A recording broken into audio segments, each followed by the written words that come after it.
खोदे खोदे खिया में खीरा बाल मरे सखी कैसे जवनिया के बाल मरे खोदे खोदे खिया में खीरा बाल मरे सखी कैसे जवनिया के बाल मरे बोल जौवन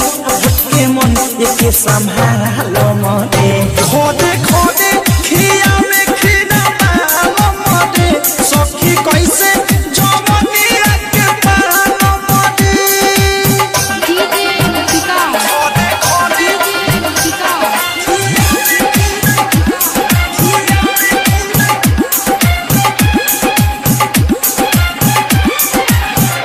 रोजो रोजो मजा लेके भरपूर रे सखी सफा भेले जगहिया के टूर रे सखी सुधरे वाला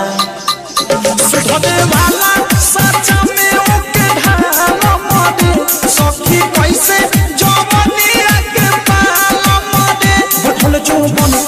के मन एके संभाल मरे खोदे खोदे खिया में खीरा बाल मरे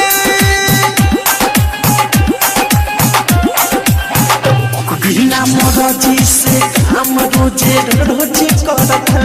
को मान इन रोज भतरा बोझ करता कहे लूट लूट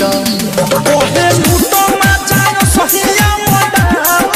रे सखी कैसे जवनिया के बाल मरे खोदे खोदे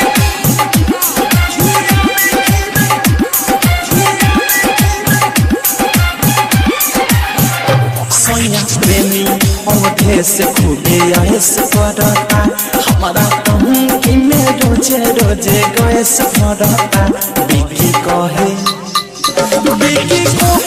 सखी दिया के चालम रे सखी कैसे जवनिया के बाल मरे बोल जौवन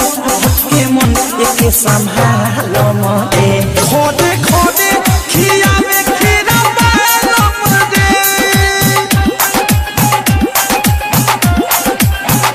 राइटर साहबी रे आज नहीं बूझे रे धोके पजे में कुदावे औरी कूदे रे सखी मुँह